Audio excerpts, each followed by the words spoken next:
Good morning all of you.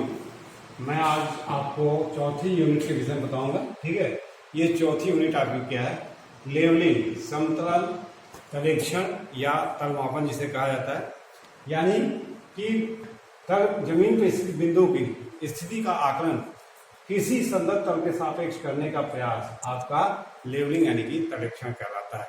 यह आपका definition है। ठीक है, डेफिनेशन के रूप में आपने कैसे किया कि जो आपके पास बिंदु है, ठीक है, उन बिंदुओं को आपको धरती की सतह पर आप प्रदर्शित करने का प्रयास करते हैं।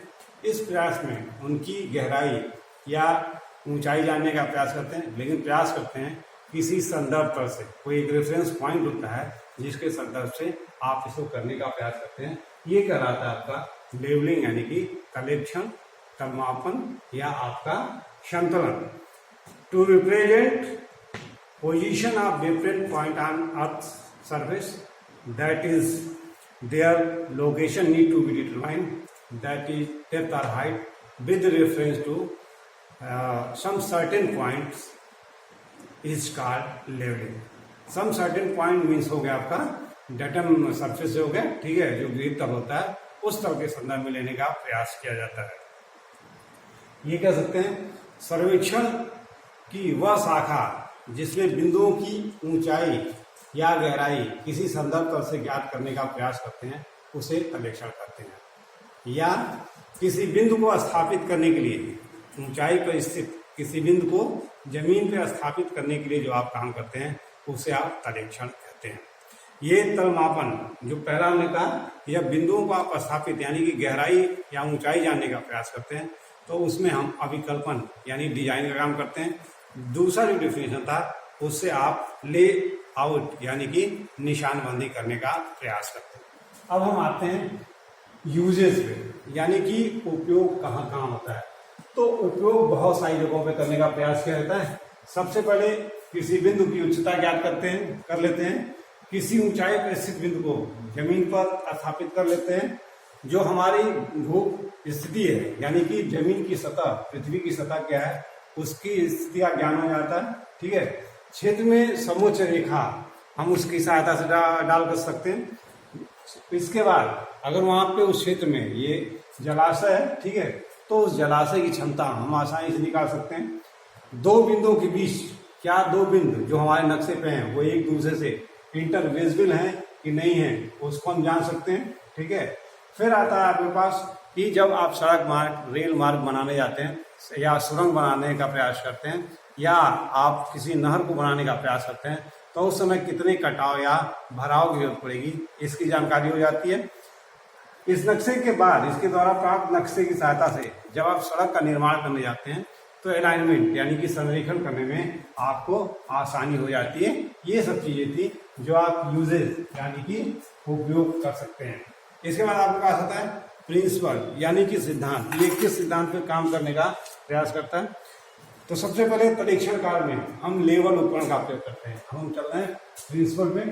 लेवल काम में हम क्या यूज करते हैं? ठीक है, लेवल उपकरण का प्रयोग करते हैं, लेवल ऑपरेटर्स का प्रयोग करते हैं। उस ऑपरेटर्स की सहायता से हम एक काल्पनिक क्षैतिज रेखा तैयार करते हैं। उस क्षैतिज रेखा की सहायता से, ठीक है, हम अपनी दृश्य रेखा तैयार करते हैं जिसे दृश्य रेखा कहते हैं। और उस दृश्य रेखा की सहायता से हम किसी ज्ञात तल के ऊपर किसी अपने गज को रख के जो पाठ्यांक पढ़ते हैं उसके बाद हम बता पाते हैं। इस तरह से करने का प्रयास करते हैं तलेक्षण काम को। अब यहाँ पे तलेक्षण कार्य की क्या जरूरत पड़ी? एक तो लेवल उपकरण की जरूरत पड़ी आपको, यानी कि लेवल मशीन की जरूरत पड़ी। आप उपकरण कर लीजिए या मशीन के लिए इसकी जरूरत पड़ी। और दूसरा आपको इसका सबसे पहले क्या करते हैं? लेवल मशीन की सहायता से एक आप काल्पनिक क्षैतिज रेखा तैयार करते हैं। यानी कि अगर आपके पास ये कोई लेवल मशीन है, यहाँ पे आपने इसको केंद्रित किया, संकलित किया और यहाँ पे लगे बबल की सहायता से लाइन ऑफ साइट को आपने क्षैतिज कर लिया। ठीक है, अब इसके बाद से आप आगे स्टाफ रखते हैं और इस निकली हुई दृश्य रेखा जिसे काल्पनिक रेखा है, जिसे हम दृश्य रेखा भी कहते हैं, इस दृश्य रेखा की सहायता से इस स्टाफ यानी पे पाठ्यांक पढ़ लेते हैं और उसके बाद उस बिंदु की उच्चता या निम्नता का निर्धारण कर लेते हैं। हम आपको एक उदाहरण दे रहे हैं। ठीक है, यहाँ पे अगर आपकी ये लेवल मशीन है, इसकी आपने एक काल्पनिक रेखा तैयार कर लिए, वही काल्पनिक रेखा आपकी लाइन ऑफ साइट यानी कि दिश रेखा कहलाएगी। मान लीजिए ए बिंदु ये है और बी बिंदु आपका ये है। यहाँ पे आपने गज रखा और इन गज का पाठ्यांक पढ़ लिया। मान लीजिए ये आ गया आपके पास 1.550 और ये आ गया 1.350। तो यहाँ पे ए एवं बी के बीच का तलांतर बराबर आपका हो गया, ठीक है, 1.550 माइनस 1.350। तो ये आपके पास आ गया 0.200। हाँ, तो एक कनेक्शन से एक और चीज है कि अगर किसी बिंदु का पाठ्यांक आपको अधिक मिल रहा है, ठीक है, और अगले बिंदु का पाठ्यांक कम मिल रहा है, तो जिस बिंदु का पाठ्यांक आपको अधिक मिल रहा है वो निश्चित तौर पे कम पाठ्यांक वाले बिंदु से नीचे स्थित होगा। इस फिगर की सहायता से भी आपको प्राप्त हो जा रहा होगा। ए पे आपने गज पाठ्यांक 1.55 पढ़ा है और यहाँ पे आपने एक ही स्थापन किया, आपका इंस्ट्रूमेंट स्थापित है, यहाँ से आपने 1.35 पढ़ा है। और यहाँ पे खुद ही बता रहा है जिसका पाठ्यांक ज्यादा है वो फिगर में भी दिख रहा है कि वो अपने के बगल वाले से नीचे जा रहा है, यानी कि लेवल में जो पाठ्यांक अधिक आएगा तो वह बिंदु अपने अगले बिंदु से उतना ऊपर या नीचे आपके सामने आ जाएगा। अब इसके बाद आपके पास आता है कुछ टर्म्स होते हैं जिनको हम यूज करने का प्रयास करते हैं लेवलिंग में, ठीक है। तो इसके लिए सबसे पहले आपको एक फिगर मैं बना रहा हूँ। ये आपके पास एक फिगर है, ठीक है, ये आपने अपने लेवल मशीन को किया है, ठीक है, ये आपका अर्थ है, ठीक है, और यहाँ से आपकी कुछ रेखाएं निकलेंगी तो ये आपका हो गया हॉरिजॉन्टल लाइन, ठीक है, ये आपकी हो गई, ठीक है, ये लेवल लाइन, और ये अर्थ जो है ये आपका हो जाएगा लेवल सरफेस। अब इसमें पहला डेफिनेशन आपके पास आ रहा है कि लेवल सरफेस किसे कहते हैं, यानी कि समतल सतह किसे कहते हैं। पृथ्वी के केंद्र से बराबर दूरी पर स्थित समान उच्चता के बिंदुओं को मिलाने से जो हमारी रेखा तैयार होती है, ठीक है, उसे हम लेवल सरफेस यानी कि समतल सतह कहते हैं। क्लियर हो गया? पृथ्वी के केंद्र से बराबर दूरी पर स्थित बिंदुओं को मिलाने से जो हमारा तल तैयार होता है उसे हम लेवल सरफेस यानी कि समतल सतह कहते हैं। तो जैसे ही लेवल सरफेस आपके पास निकल जाता है, ठीक है, यानी कि ये लेवल सरफेस हो गया, ये आपका हो गया लेवल सरफेस। अब आपके पास आएगा लेवल लाइन। तो इस लेवल सतह के किसी भी बिंदु से निकाली गई रेखा आपकी लेवल लाइन कहलाती है। ये लेवल सरफेस या लेवल लाइन ये हमेशा जो आपका लंबाम होता है, ठीक है, वो हमेशा इसके लंब होता है। यानी कि अगर यहाँ पे आपने साउल गिराने का प्रयास किया तो साउल हमेशा इसके ऊपर आपका लंब होगा। फिर आता है level horizontal plane, horizontal level, ये सॉरी हॉरिजॉन्टल प्लेन किसे कहते हैं, ठीक है। अब ये हॉरिजॉन्टल प्लेन क्या है? ये जो हमारी लेवल सरफेस है, इस सरफेस के किसी भी बिंदु को स्पर्श करती हुई जो भी तल मिलेगा, ठीक है, वो आपका हॉरिजॉन्टल प्लेन कहलाता है। अब आ जाता है हॉरिजॉन्टल लाइन। तो निश्चित तौर पे हॉरिजॉन्टल प्लेन के किसी भी बिंदु से खींची गई रेखा आपकी हॉरिजॉन्टल लाइन कहलाती है। इसके बाद होता है वर्टिकल प्लेन यानी कि समतल, आपको ऊर्ध्वाधर प्लेन किसे कहा जाता है? समतल सतह पर स्थित कोई भी बिंदु, ठीक है, समतल सतह पर स्थित कोई भी लंबवत बिंदु, इस पे स्थित कोई भी लंबवत बिंदु आपका क्या कहलाएगा? आपका वर्टिकल प्लेन कहलाएगा। क्लियर हो गया? ये लेवल सतह है। इस सतह के पर कोई भी लंबवत रेखा आपका जो होगा तल होगा वो आपका लेवल वर्टिकल प्लेन कहलाएगा। और निश्चित है कि इस वर्टिकल प्लेन में कोई भी जो रेखा खींच जाएगी वे सभी की सभी हमारी वर्टिकल लाइंस कहलाएगी। इसके बाद आता है बस वर्टिकल एंगल किसे कहा जाता है, यानी कि वर्टिकल एंगल किसे कहा जाता है? दो रेखाओं के मध्य बनने वाले को हम वर्टिकल एंगल कहते हैं, जिसमें नियम है। अब ये एंगल तो ये वर्टिकल ऐसे बनेगा आपको इसमें, लेकिन कंडीशन है यहाँ पे कि एक रेखा आपकी क्षैतिज होगी और दूसरी रेखा इस पे लंब यानी कि ऊर्ध्वाधर होगी, और ये कहलाता है आपका वर्टिकल एंगल। अब इसके बाद आता है डेटम सरफेस, गृहीत तल किसे कहा जाता है, ठीक है। यह एक काल्पनिक तल होता है और इस तल को प्राप्त करने के लिए हमको समुद्र में आए ज्वार भाटा का कैलकुलेशन करना पड़ता है, यानी कि 19 साल तक हम उसका एवरेजिंग करने के बाद जो तल प्राप्त करते हैं उसे ही हम डेटम सरफेस या डेटम लाइन करते हैं, ठीक है। मैंने पहले कहा कि वह सतह जिसके सापेक्ष अन्य बिंदु की उच्चता या निम्नता का निर्धारण किया जाता है आपका डेटम सरफेस कहलाता है। क्लियर हो गया? ये डेटम सरफेस क्या है, ये कैसे प्राप्त किए थे? जो मुंबई का सिसोर है वहां पे 19 साल जो ज्वार भाटा हुआ उसके एवरेजिंग किया गया और उसके बाद इसको बताया गया इसे कहते हैं हम गृहीत तल। रिड्यूस लेवल क्या होता है, ये आपको बात है। रिड्यूस लेवल यानी कि सम्मानित तल इसे कहने का प्रयास करते हैं, ठीक है। किसी बिंदु की ऊंचाई या गहराई का निर्धारण गृहीत तल के संदर्भ में करना आपका आरएल यानी कि रिड्यूस लेवल आपका कहलाता है, सम्मानित तल कहलाता है। जैसे कि मान लीजिए आपके पास ये कोई नोन तल है जिसे हम डेटम सरफेस बोल रहे हैं, ठीक है। इस सरफेस के सापेक्ष किसी बिंदु की ऊंचाई या गहराई का आकलन करना हमारा कहलाता है रिड्यूस लेवल यानी कि आरएल कहलाता है, ठीक है। अगर ये डेटम लाइन से ऊपर लिया गया है तो ये धनात्मक होगा और अगर डेटम लाइन से नीचे लिया गया है, ठीक है, तो ये आपका ऋणात्मक होगा। अब इसके बाद आता है बेंचमार्क। ये क्या होता है, ठीक है, ये अस्थायी तल चिन्ह होते हैं। इन्हीं को संदर्भ मानते हुए हम क्षेत्रों में उस क्षेत्र की जो मैंने यहाँ पे बोला था वो पहले यूजेज में कि जमीन की सतह कैसी है उसको जानने का प्रयास किया जाता है। समतल सतह है, उबड़ खाबड़ है, पहाड़ी है या मैदानी, ये जानने का प्रयास किया जाता है। तो ये हमारे अस्थायी तल चिन्ह होता है। ये 4 प्रकार के होते हैं। There are 4 types. सबसे पहले हम लोग पास आता है जीटीएस बेंचमार्क यानी कि ग्रेट ट्रिग्नोमेट्रिकल सर्वे बेंचमार्क। ये हमारे सर्वे ऑफ इंडिया के इंजीनियर्स द्वारा इसको अच्छे उपकरणों की सहायता से इसको पूरे इंडिया में सेव किया गया था, ठीक है। इसके बाद आता है पीबीएम परमानेंट बेंचमार्क। जैसे जैसे कार्य की अधिकता हुई तो हुआ क्या कि जीटीएस में वाले सर्वे में सर्वे ऑफ इंडिया का इंजीनियर कम थे, उपकरण जो उच्च कोटि के थे वो कम थे, तो उन्होंने पूरे इंडिया में कुछ जगहों पे फैला दिया। ये कहीं नहीं लिखा हुआ है कि कहाँ कहाँ फैला, लेकिन मेरा अपना ओपिनियन है, मेरा अपना मानना है कि ये प्राय जितने भी स्टेट हैं उनकी राजधानियों में इन्होंने शिफ्ट करने का प्रयास किया होगा। अब जैसे जैसे कार्य की अधिकता बढ़ती गई, यानी कि हम बॉम्बे से यूपी में अगर लखनऊ में वो शिफ्ट किया गया तो सबसे पहले अब किया क्या जाए, ठीक है। अब गोरखपुर वाला कैसे काम करता, तो इसके लिए पूरे प्रदेश में पीडब्ल्यूडी यानी कि लोक निर्माण विभाग, पब्लिक वर्क डिपार्टमेंट जो है उसके इंजीनियर्स ने इसको जीटीएस के थ्रू वहां से लिया और इसको विभिन्न जगहों पे इसको शिफ्ट कर दिया।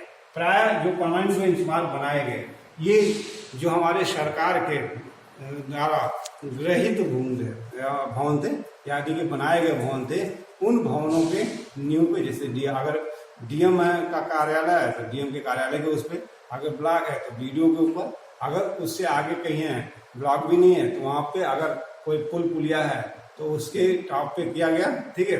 अगर वो भी नहीं है तो इलेक्ट्रिक पोल वगैरह के बेस पे दिया गया, ठीक है, या रेलवे स्टेशन या बस स्टेशन मिला वहां इन्होंने कर दिया। अब आता है टेम्पोररी बेंचमार्क क्या होता है। तीसरा, जब हम कार्य करने जाते हैं तो कभी कभी कार्य एक दिन में समाप्त नहीं हो पाता है। तो मान लीजिए आपने काम शुरू किया, इतनी दूर का काम आपको करना था, आपने काम यहाँ से शुरू किया, या तो किन्हीं कारणों से आपको वापस आना पड़ा या कार्य की समाप्ति तक भी आप यहाँ नहीं पहुंच पाए, तो वापस ये काम ना करना पड़े। इसके लिए जहाँ तक काम संपन्न किए होते हैं वहीं पे एक निशान छोड़ देते हैं ताकि जब अगले दिन हम आए तो अगले दिन आने के बाद इंस्ट्रूमेंट को स्थापित करें और फिर इसको आधार मानते हुए हम आगे कार्य को प्रोसीड कर लें। तो ये कहलाता है हमारा टेम्पोररी बेंचमार्क। इसके बाद आता है आपका आर्बिट्रेरी बेंचमार्क, ठीक है। ये स्वयं आर्बिट्री का मतलब स्वैच्छिक होता है, ठीक है। किसी क्षेत्र में गए और हमें नहीं पता, जैसे कि मान लीजिए आप एमपी के स्टूडेंट हैं, ठीक है, यहाँ पे हमें नहीं पता है या हम रेलवे स्टेशन से ट्रांसफर नहीं कर सकते हैं, तो हम करते क्या है कि प्रॉब्लम आसानी से सॉल्व हो जाए, इसके लिए हम कहते हैं कि आप जो बिल्डिंग है उसके नींव को 100 मान लीजिए और यानी कि स्वेच्छा से माने गए को हम आर्बिट्री बेंचमार्क कहते हैं। अब इसके बाद आता है स्टेशन किसे कहा जाता है। ठीक है, स्टेशन किसे कहा जाता है। स्टेशन के लिए आपके पास बड़ी सिंपल सी चीज है। अभी तक जितने भी आपने काम किए हैं, आपने चेन किया, कंपास किया, ठीक है, आपने इसके बाद आपको प्लेन टेबल मिलेगा, वो आपने किया, या ट्यूबलाइट लिया। तो इन सभी जगहों पे स्टेशन क्या होता है, जहां पे आप उपकरण को स्थापित करने का प्रयास करते हैं वो होता है। लेकिन लेवलिंग तलीक्षण एक ऐसी प्रक्रिया है जिसमें जहां इंस्ट्रूमेंट स्थापित करते हैं उसको स्टेशन नहीं कहते। अपितु स्टेशन हुआ कहलाता है जहां पे गज यानी कि स्टाफ को रखते हैं, वो कहलाता है हमारा स्टेशन। ठीक है, अब इसके बाद आता है एक्सिस ऑफ बबल, यानी कि बबल क्या होती है। तो जो हमारी बबल होती है, ठीक है, वो बबल हमारी एक्चुअल में आपको ये शेप में बबल हमारी दिखती है, लेकिन जब आप लेके जाते हैं तो आपको बबल इस तरह से दिखता है।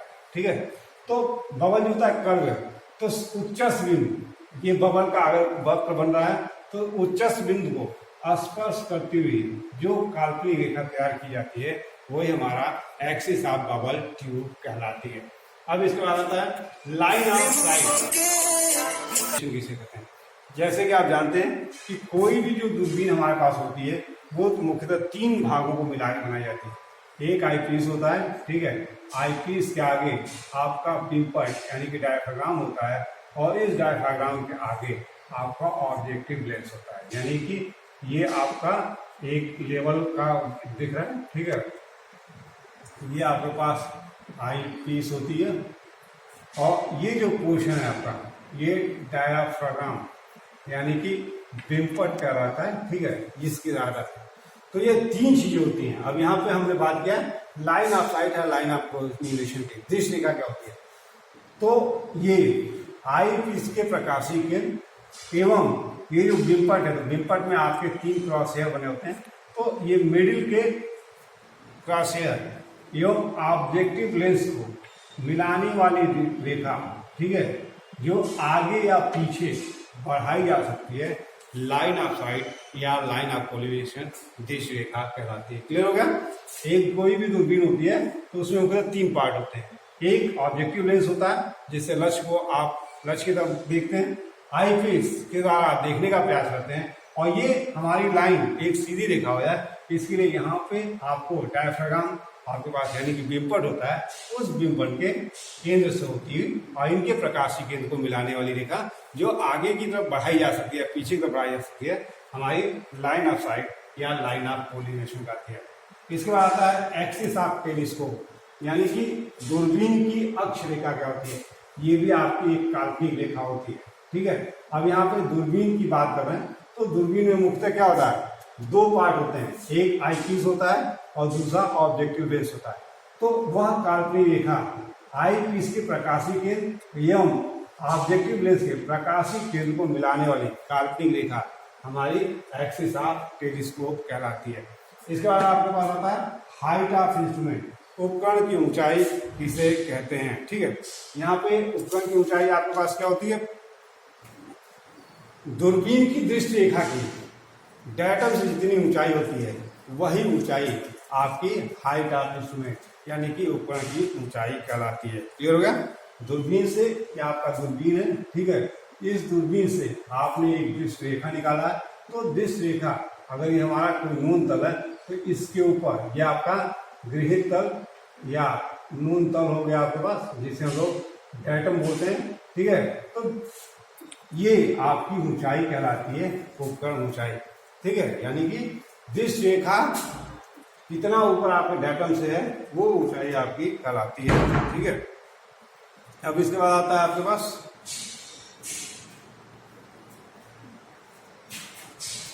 बैक साइड यानी कि पश्च दृष्टि किसे कहते हैं।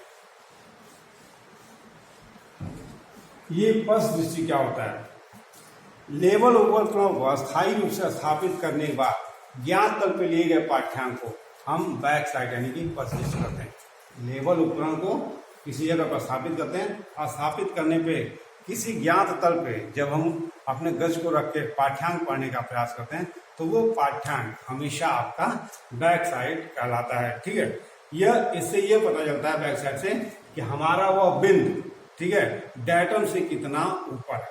अब इसके बाद आपके पास आता है फार साइड, यानी कि अग्र किसे कहते हैं। ठीक है, हमारे दृष्ट रेखा से कोई बिंदु कितना नीचे है, यानी कि अननोन तल पे लिए गए पाठ्यांक को एफएस यानी कि फार साइड यानी कि अग्र दिक्मान अग्र दृष्टि कहते हैं। क्लियर हो गया? ठीक है, बीएस और आईएस एफएस में क्या अंतर है? ठीक है, बीएस जो है, ठीक है, ये आपने उपकरण को स्थापित किया, इससे आपने दृष्टि रेखा निकाली है और इसके बाद आप इस नून तल पे, ये आपका डेटा में आप बेंचमार्क है, ठीक है, इस पे जब आप पढ़ प्रयास करते हैं तो वो कहलाता है हमारा बैक साइड। लेकिन जब आगे किसी अननोन तल पे, ये आपका तल अननोन है, इस पे जब आप पाठ्यांक पढ़ने का प्रयास करते हैं तो वो पाठ्यांक कहलाता है आपका एफएस। ठीक है, इससे पता चलता है कि हमारा जो दृष्टि रेखा है वो डेटम से कितना ऊपर है, और इससे ये पता चलता है कि हमारी दृष्टि रेखा अपने उपकरण ऊंचाई से कितनी नीचे है। ठीक है, ये जो बीएस होता है ये हमेशा धनात्मक होता है और ये जो एफएस होता है हमेशा आपका ऋणात्मक होता है। इसके बाद आता है आपके पास इंटरमीडिएट साइड, यानी कि मध्यावलोकन किसे कहते हैं। तो मध्यावलोकन के लिए क्या होता है कि जब हम काम शुरू करते हैं और उपकरण को स्थापित करने के बाद दृष्टि रेखा निकाल लेते हैं तो सबसे पहले हमारा डायटम या बेंचमार्क होता है। ठीक है, इस डायटम या बेंचमार्क पे हम स्टाफ करके पाठ्यांक पढ़ लेते हैं, तो ये कहलाता है हमारा बीएस, यानी कि नून तक लिया गया। अब इसके आगे मान लीजिए हमने यहाँ पाठ्यांक पढ़ा, यहाँ पाठ्यांक पढ़ा, यहाँ पाठ्यांक पढ़ा, यहाँ पढ़ा, यहाँ पढ़ा। ठीक है, ये सभी क्या है? ये सभी अननोन तक है। अब इन अननोन तक जब भी हम लेवल वर्क करते हैं तो विशेष बात ध्यान रखिएगा कि पहला पाठ्यांक आपका बीएस होगा और उसका जब आप समापन कर रहे होंगे तो अंतिम पाठ्यांक आपका एफएस होगा, और इस बीच में जो भी पाठ्यांक मिलेंगे वे सभी के सभी यानी कि मध्यावलोकन यानी कि इंटरमीडिएट साइड कहलाएंगे। अब होगा क्या? यानी कि बीएस और एफएस के बीच में लिए गए तमाम पाठ्यांक 1, 2, 3, 4, और 4 के बाद ये लास्ट वन था, तो ये 4 के 4 हमारे आईएस हो गए, यानी कि इंटरमीडिएट साइड हमारे हो जाएंगे। अब इसके बाद आता है टर्निंग पॉइंट, यानी कि परिवर्तन बिंदु का किसे कहते हैं। वह जगह जहाँ पे बीएस और एफएस दोनों पाठ्यांक लिए जाते हैं, वह जगह, ठीक है, जहाँ बीएस और एफएस दोनों पाठ्यांक लिए जाते हैं वो कहलाता है हमारा टर्निंग पॉइंट यानी कि चेंज पॉइंट। जैसे कि मान लीजिए इस फिगर को देखिए, ठीक है, यहाँ पे मान लीजिए आप गए, ठीक है, अब इसके बाद से आपने 2 पढ़ा, ठीक है, 2 के बाद आपको तीसरा पढ़ने में समस्या आ रही है, या तीसरा भी आपने पढ़ लिया लेकिन तीसरे के बाद आपको समस्या आने वाली है, यानी कि चौथा और पांचवा आपके लिए पढ़ना मुश्किल हो है, तो उस समय हमको उपकरण को यहाँ से उठाना पड़ता है। तो इसलिए क्या करते हैं, सबसे पहले हम इधर से एक लाइन ऑफ साइट लिए होते हैं, तो यहाँ से क्या हुआ है, एफएस मिल गया होता है क्योंकि और फिर इसके बाद हम आगे अपने उपकरण को स्थापित करके और इससे फिर जो पाठ्यांक इसी भी यानी कि स्टेशन 4 पे हमने तीसरे के बाद मैं बता रहा था आपको कि तीसरे पे आपने एफएस लिया था, ठीक है, तो ये बीएस हो गया यहाँ पे, और फिर इसके बाद आप चौथे पे पढ़ लेते हैं पाठ्यांक और फिर आप 5वें पे पढ़ लेते हैं, और फिर मान लीजिए कंटिन्यूस आपको करना है तो ये सभी आपके आईएस होते चले जाएंगे। और ये जो तीसरा पोजीशन पॉइंट है जहाँ पे आपने क्या किया है, बीएस और एफएस दोनों लिया है, ये आपका आईएस हो जाएगा, ये आपका आईएस हो जाएगा, और ये आपका जहाँ पे बीएस और एफएस दोनों लिया गया है ये पॉइंट आपका क्या कहलाता है, टर्निंग पॉइंट यानी कि परिवर्तन बिंदु कहलाता है। अब इसके बाद से आपके पास आता है वर्टिकल एक्सिस किसे करते हैं, ऊर्ध्वाधर अक्ष। निश्चित तौर पे कोई भी जगह आप पूरे बॉडी में जाएंगे 2 तल आपको मिलते हैं, ठीक है, यानी कि क्षैतिज तल और ऊर्ध्वाधर तल, ठीक है। तो जिस तल पे आपका लेवल मशीन काम कर रहा होता है उसके लंबवत जो आपकी रेखा होती है वो आपकी वर्टिकल एक्सिस यानी कि ऊर्ध्वाधर अक्ष कहलाती है। अब इसके बाद आता है पैरेलैक्स, लंबन क्या होता है, ठीक है, ये बड़ा इंपॉर्टेंट पॉइंट है, लंबन, इसके विषय में जरूर जानिए आप। पैरेलैक्स क्या होता है, यह एक प्रकार की बीमारी है, ठीक है, जो हमारे दूरबीन में प्रायः आ जाती है, ठीक है, और इसका कारण क्या बनता है कि जब दूरबीन को हम लेके क्षेत्र में जाते हैं तो कभी या तो हमको ऑब्जेक्ट स्पष्ट नजर नहीं आ रहा होता है, या जो क्रॉस हेयर, ये अगर हमारा आई पीस है, ठीक है, और यहाँ पे हमारा ये बीम पट है इस तरह से, और इस बीम पट के बाद ये ऑब्जेक्टिव लेंस है, ठीक है। जब हम यहाँ से देखने का प्रयास करते हैं तो उस प्रयास में क्या होता है कि यहाँ इससे हमारा लक्ष्य आगे नहीं दिखता है, ठीक है, या ये जो हमारा बीम पट पे ये क्रॉस हेयर पड़ा हुआ है, ये क्रॉस हेयर स्पष्ट नहीं होते हैं, ठीक है। तो इस तरह की बीमारी का आना या इस तरह के प्रॉब्लम का आना हमारा, ठीक है, कहलाता है पैरलैक्स, यानी कि दूरबीन के अंदर आई वह कमी जिसके कारण ऑब्जेक्टिव लेंस है या तो लक्ष्य को हम नहीं देख पाते हैं, या अगर लक्ष्य दिखता है तो लेकिन क्रॉस हेयर नहीं दिख पाता है, ठीक है, क्योंकि क्रॉस हेयर के मत से ही हमको उसको क्लैश कराना है, वो नहीं हो पाता। तो ये कहलाता है हमारा लंबा, ठीक है। और इसे निराकरण के लिए दो तरीके के, ठीक, काम, एक है फोकशन ऑफ आई पीस, ठीक है, यानी कि आई पीस, और दूसरा है फोकशन ऑफ ऑब्जेक्टिव लेंस, यानी कि लक्ष्य को करने, यहाँ पे लक्ष्य के आगे ये जो हमारा आई पीस है, ठीक है, इस आई पीस और इस बीम पट के बीच में यहाँ पे एक सर्किल लगी होती है। इस सर्किल को हम अगर घुमाने का प्रयास करें, ठीक है, तो ये जो क्रॉस हेयर होते हैं ये धीरे धीरे स्पष्ट हो जाते हैं। अगर हमारा लक्ष्य स्पष्ट नहीं हो रहा होता, हमारे लेवल मशीन के बगल में एक फोकसन स्क्रू होता है। ये फोकसन स्क्रू आपका रैक एंड पिनियन व्यवस्था से आपका आगे पीछे होता है, इस तरह से रैक होती है, ठीक है, और इस पे से खांचे पड़े होते हैं, इसी तरह से ये आपका स्क्रू बना होता है, ठीक है। जब आप रोटेट करते हैं तो ये दूरबीन आगे और पीछे होती है, जिसके कारण हमारा लक्ष्य स्पष्ट नजर आना शुरू कर देता है। अब इसके बाद आता है आपका मेथड्स ऑफ लेवलिंग, यानी कि तलेक्षण की कितनी विधियाँ हैं। तो तलेक्षण की हमारे पास 4 विधियाँ हैं, ठीक है। सबसे पहले है मेथड्स ऑफ लेवलिंग, ठीक है। सबसे पहला है बैरोमीट्रिक लेवलिंग, ठीक है। दूसरा है हाइप्सोमीट्रिक लेवलिंग। तीसरा हमारे पास है इनडायरेक्ट या आप कहते हैं ट्रिग्नोमेट्रिकल लेवलिंग, इसको कहते हैं। और चौथा के पास है डायरेक्ट लेवलिंग। हम इसी पे काम करते हैं, ये डायरेक्ट लेवलिंग पे। बैरोमीट्रिक लेवलिंग क्या होता है? इस लेवलिंग के द्वारा 2 बिंदु हमारे पास हैं, तो इन दोनों बिंदुओं पे हम जाते हैं और उस समय वहाँ के तापमान क्या है, उस तापमान को हम बैरोमीटर की सहायता से नाप लेते हैं, ठीक है। और उसके जब तुलनात्मक अध्ययन करते हैं तो इन दोनों बिंदुओं की ऊंचाई का अंतर हमें पता चल जाता है, ठीक है। यानी कि वायु माप दापी इंस्ट्रूमेंट लेके इन दोनों जगह खड़े हो जाते हैं। यहाँ पे जो वायु दाब होगा उसी, मान लीजिए यहाँ पे 10 का है और यहाँ पे 20 का है, ठीक है। तो इसका मतलब कि दोनों के दोनों का अंतर आपका 10 है। इस तरह से बताने का प्रयास करते हैं कि एक इसकी तुलना में ये 10 नीचे है, या इसकी तुलना में, ठीक है, इसकी तुलना में ये 10 ऊपर है। हाइप्सोमीटर लेवलिंग क्या होता है, ठीक है। हाइप्सोमीटर एक उपकरण है, ठीक है, जिसमें पानी को उबाला जाता है और दोनों बिंदुओं पे सेम समय पानी पे उबाला जाता है, और उस समय पानी के उबलते समय वायु दाब क्या होता है उनको कंसिडर किया जाता है और उसी सहायता से बताया जाता है। ये आपकी विश्वसनीय नहीं है, ठीक है, क्योंकि वायु दाब बदलता रहता है, ये भी आपकी विश्वसनीय है। इसके बाद है इनडायरेक्ट या ट्रिग्नोमेट्रिकल लेवलिंग, ठीक है। इस लेवलिंग में बिंदुओं की उच्चता क्षेत्र में मापे गए ऊर्ध्वाधर कोण और स्टाफ रीडिंग की सहायता से लेते हैं, ठीक है। इसके बाद आता है इनडायरेक्ट लेवलिंग। इस लेवलिंग के द्वारा हम करने का प्रयास करते हैं। इसके हम करते क्या, क्षेत्र में जाते हैं, इंस्ट्रूमेंट को खड़ा करते हैं और एक अपनी क्षैतिज रेखा स्थापित करते हैं, ठीक है।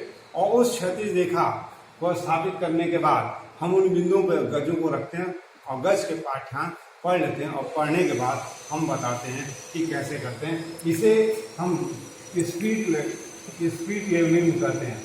डायरेक्ट लेवलिंग को स्पीड लेवलिंग कहते हैं। अब इसे 2 चीज होता है, एक होता है लेवल और दूसरा होता है आपका स्टाफ यानी कि गज, ठीक है।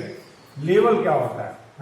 लेवल में 4 पार्ट होते हैं। सबसे पहले आपका टेलीस्कोप यानी कि दूरबीन होता है, ठीक है। दूसरा आपके पास बबल होता है, ठीक है। तीसरा आपके पास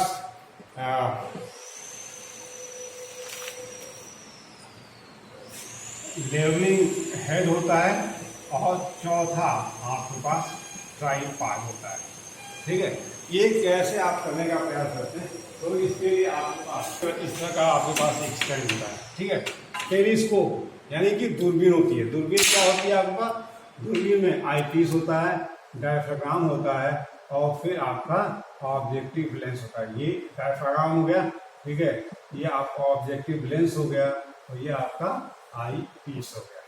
ठीक है, बबल क्यों इसमें लगाते हैं, यहाँ पे बबल के, ताकि बबल जब मध्य में होगा तभी हमारी दूरबीन से निकलने वाली काल्पनिक रेखा पूर्ण रूप से क्षैतिज होगी।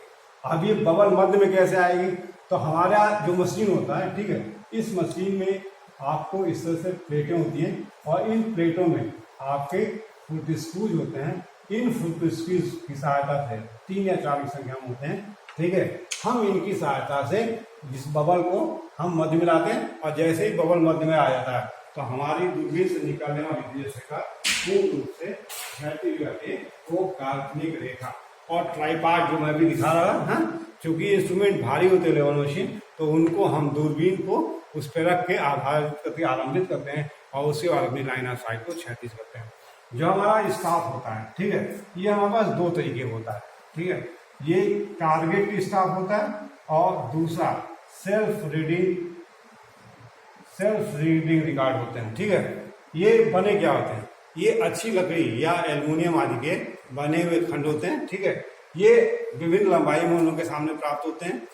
इनकी सहायता से इन्हें हम गज के रूप में यूज करते हैं और इन्हीं की सहायता से हम अपने कार्य को पूरा करते हैं। यहाँ पे जो आपका सेल्फ रीडिंग स्टार्ट होता है, ये आपके पास 1 लेंथ होता है यानी कि एकल खंडी होता है। ठीक है, फिर आपके पास फोल्डिंग यानी कि मुड़वा गज होता है और फिर आपके पास टेलीस्कोपिक होता है। ठीक है, यानी कि अंतर प्रवेशी होता है और फिर आपके पास ये टेलीस्कोपिक को हम शॉक विद पैटर्न भी बोलते हैं और लास्ट में हम लोगों के पास होता है, ठीक है, इनवर